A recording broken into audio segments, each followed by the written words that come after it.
नमस्कार दोस्तों, स्वागत है आप सभी का आपके अपने YouTube चैनल जीके जीएस के भंडारा पर। प्यारे देश के फौजी भाइयों, एसएससी जीडी की परीक्षा तैयारी करने वाले सभी भाइयों के लिए मैं एसएससी जीडी में अब तक पूछे गए जीके जीएस के प्रीवियस ईयरों के 40 अति महत्वपूर्ण प्रश्नों का प्रैक्टिस सेट लेकर के आया हूँ और आप लोगों के लिए मैं लगातार प्रीवियस ईयर के प्रश्नों का प्रैक्टिस सेट करा रहा हूँ। तो आज के प्रैक्टिस सेट में आपको 40 प्रश्न करा रहा हूँ। आपको अगर आप जीएस में अच्छी मजबूत स्कोर रखते हैं तो आज के प्रैक्टिस सेट में आप 40 में से 20 स्कोर जरूर सही करिएगा। अगर आपको ये प्रैक्टिस सेट पसंद आए तो वीडियो को आप लाइक कर देना। चैनल को आपने अभी तक सब्सक्राइब नहीं किया होगा तो चैनल को आप ज़रूर सब्सक्राइब कर लीजिएगा और प्रैक्टिस सेट को आप अपने सभी दोस्तों के पास ज़रूर शेयर कर देना। तो चलिए शुरू करते हैं। तो पहला प्रश्न है कि पहला वित्त आयोग का गठन किस वर्ष हुआ था। तो कब गठन हुआ था पहले वित्त आयोग का? तो इसका जो गठन हुआ था वो 1951 में हुआ था। पहले का आंसर ऑप्शन संख्या बी इस प्रश्न का राइट आंसर हो जाएगा। प्रश्न संख्या 2 है आपके सामने कि भारत में महान्यायवादी की नियुक्ति कौन करता है। तो कौन करता है भारत में महान्यायवादी की नियुक्ति? तो इसकी जो नियुक्ति है वो राष्ट्रपति करता है। 2 का आंसर ऑप्शन संख्या बी हो जाएगा। प्रश्न संख्या 3 है आपके सामने कि थॉमस कप का संबंध किस खेल से है। तो कौन से खेल से है थॉमस कप का संबंध, ये आपको बताना है। तो बैडमिंटन से। किससे? बैडमिंटन से है थॉमस कप का संबंध। 3 का आंसर ऑप्शन संख्या बी हो जाएगा। प्रश्न संख्या 4 है आपके सामने कि म्यांमार की मुद्रा क्या है। तो कौन सी है म्यांमार की मुद्रा, ये आपको बताना है। तो म्यांमार की जो मुद्रा है वो है क्यात। क्या है? क्यात है। 4 का आंसर ऑप्शन संख्या सी हो जाएगा। प्रश्न संख्या 5 है आपके सामने कि विश्व व्यापार संगठन की स्थापना किस वर्ष हुई थी। तो कब हुई थी विश्व व्यापार संगठन की स्थापना, ये आपको बताना है। तो 1995 में। कब? 1995 में हुई थी विश्व व्यापार संगठन की स्थापना। 5 का आंसर ऑप्शन संख्या सी इस प्रश्न का राइट आंसर हो जाएगा। अगला प्रश्न संख्या 6 है आपके सामने की पराश्रव्य तरंग की आवृत्ति कितनी होती है। तो कितनी होती है पराश्रव्य तरंग की आवृत्ति? तो इनकी जो आवृत्ति है वो होती है 20,000 हर्ट्ज। कितनी? 20,000 हर्ट्ज। 6 का आंसर ऑप्शन संख्या डी इस प्रश्न का राइट आंसर हो जाएगा।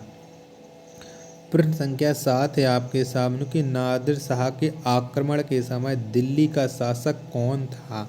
तो कौन था जब भारत में नादिर शाह ने आक्रमण किया था उस समय दिल्ली का शासक? तो मोहम्मद शाह था उस समय दिल्ली का शासक। 7 का आंसर ऑप्शन संख्या सी इस प्रश्न का राइट आंसर हो जाएगा। प्रश्न संख्या 8 है आपके सामने कि समग्र रूप से भारतीय संविधान कब लागू हुआ। तो कब लागू हुआ था ये आपको बताना है। तो समग्र रूप से भारतीय जो संविधान लागू हुआ था वो 26 जनवरी 1950 में हुआ था। कब? 26 जनवरी 1950। 8 का आंसर ऑप्शन संख्या सी हो जाएगा। प्रश्न संख्या 9 है आपके सामने कि भारतीय राज्य नागालैंड की राजभाषा कौन सी है। तो कौन सी है नागालैंड राज्य की भाषा?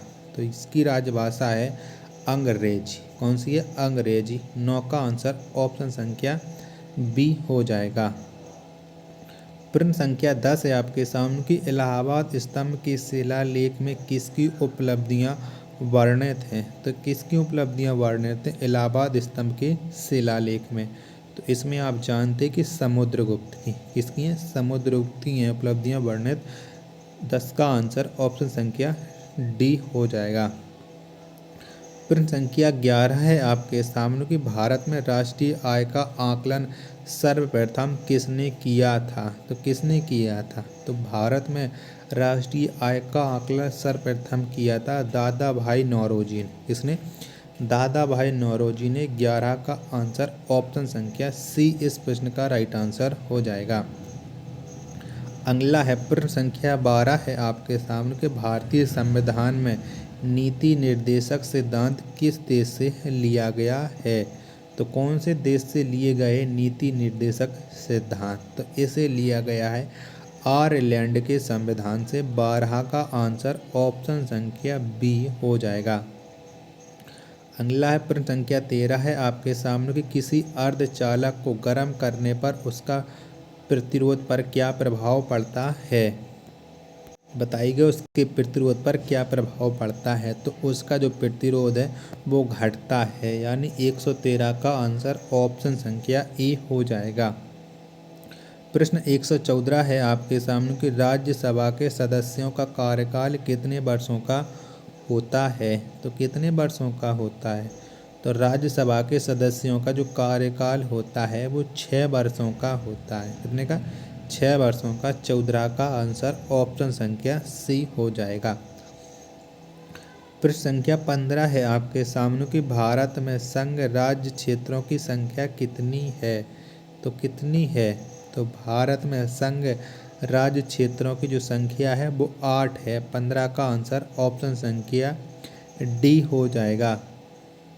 प्रश्न संख्या 16 है आपके सामने कि लीग ऑफ नेशन की स्थापना किस वर्ष हुई थी? तो कब हुई थी लीग ऑफ नेशन की स्थापना? तो ये स्थापना 1920 में हुई थी। कब? 1920 में। 16 का आंसर ऑप्शन संख्या बी हो जाएगा। अगला प्रश्न संख्या 17 है आपके सामने कि भारत का प्रधानमंत्री बनने के लिए अपेक्षित न्यूनतम आयु क्या है? तो कितनी आयु होनी चाहिए?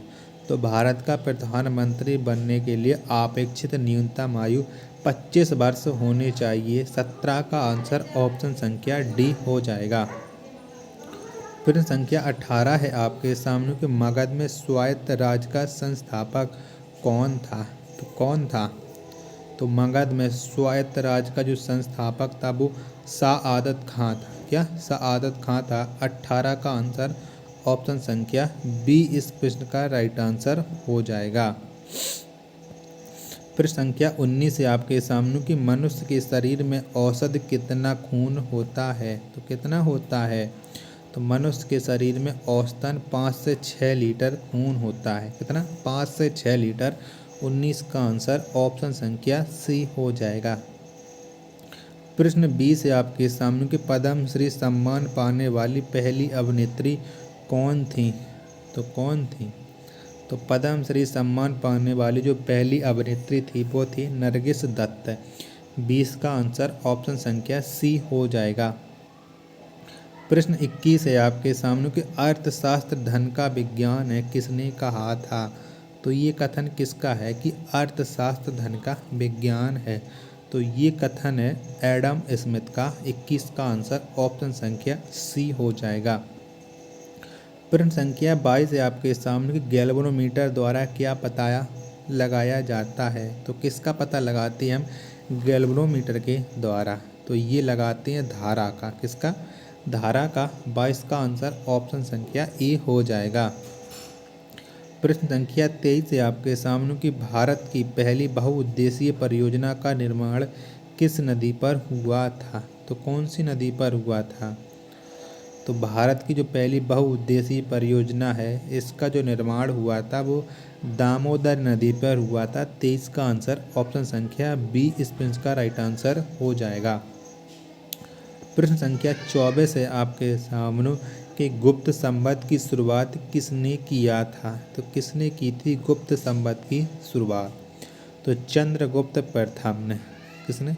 चंद्रगुप्त प्रथम ने गुप्त संवत की शुरुआत की थी। 24 का आंसर ऑप्शन संख्या सी इस प्रश्न का राइट आंसर हो जाएगा। प्रश्न 25 है आपके सामने कि महाबलीपुरम के रथ मंदिरों का निर्माण किसने करवाया था? तो किसने करवाया था महाबलीपुरम के रथ मंदिरों का निर्माण? तो नरसिंह वर्मन प्रथम ने करवाया था। 25 का आंसर ऑप्शन संख्या डी हो जाएगा।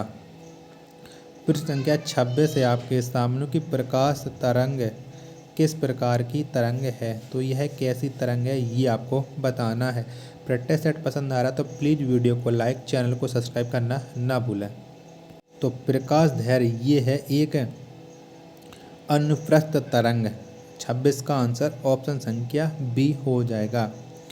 प्रश्न 27 है आपके सामने कि अंतर्राष्ट्रीय मानवाधिकार दिवस किस तिथि को मनाया जाता है। तो कब मनाया जाता है अंतर्राष्ट्रीय मानवाधिकार दिवस? तो ये प्रतिवर्ष 10 दिसंबर को मनाया जाता है। 27 का आंसर ऑप्शन संख्या ए हो जाएगा।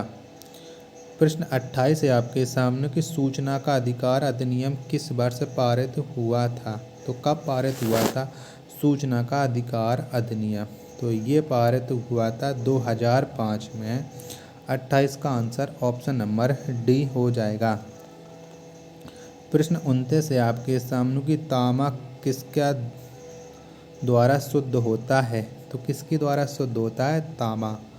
तो तांबा ये विद्युत अपघटन से शुद्ध होता है। किससे? विद्युत अपघटन से। 29 का आंसर ऑप्शन संख्या सी इस प्रश्न का राइट आंसर हो जाएगा। प्रश्न संख्या 30 है आपके सामने कि नागार्जुन सागर बांध का निर्माण किस नदी पर हुआ है। तो कौन सी नदी पर हुआ है नागार्जुन सागर बांध का निर्माण? तो ये हुआ है कृष्णा नदी पर। 30 का आंसर ऑप्शन संख्या ई इस प्रश्न का राइट आंसर हो जाएगा। प्रश्न संख्या 31 है आपके सामने कि बादल किस कारण वायुमंडल में तैरते हैं। तो ये किस कारण तैरते हैं बादल वायुमंडल में? तो बादल ये तैरते हैं निम्न घनत्व के कारण। 31 का आंसर ऑप्शन संख्या बी हो जाएगा। प्रश्न 32 है आपके सामने कि संयुक्त राष्ट्र का पहला महासचिव कौन था। तो कौन था? तो संयुक्त राष्ट्र का जो पहला महासचिव था वो था त्रिगवेली। कौन था? त्रिगवेली। 32 का आंसर ऑप्शन संख्या ए हो जाएगा। तो प्रश्न संख्या 33 है आपके सामने कि शिशु का लिंग किसके गुणसूत्री योगदान पर निर्भर करता है। तो ये किसके गुणसूत्री योगदान पर निर्भर करता है शिशु का लिंग? तो शिशु का लिंग करता है पिता के। 33 का आंसर ऑप्शन संख्या ए हो जाएगा। प्रश्न 34 है आपके सामने कि सुक्रोज के जल अपघटन से क्या बनता है। तो क्या बनता है? तो सुक्रोज के जल अपघटन से ग्लूकोज एवं फ्रक्टोज बनता है। 34 का आंसर ऑप्शन संख्या सी हो जाएगा। प्रश्न 35 है आपके सामने कि ब्रिटिश हाउस ऑफ कॉमन्स में चुने जाने वाले पहले भारतीय कौन थे।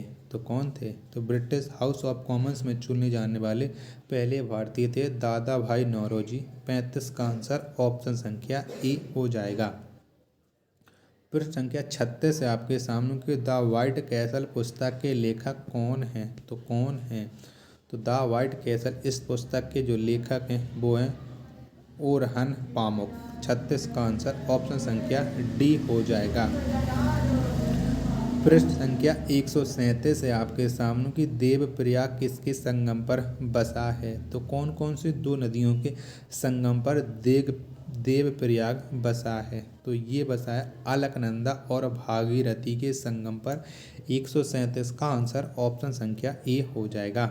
लास्ट प्रश्न है आज के प्रैक्टिस सेट का कि दो बूंद जिंदगी की नारा किस कार्यक्रम से संबंधित है। तो ये कौन से कार्यक्रम से जुड़ा हुआ नारा कि दो बूंद जिंदगी की? तो ये पल्स पोलियो अभियान से जुड़ा है। 138 का आंसर ऑप्शन नंबर ए हो जाएगा।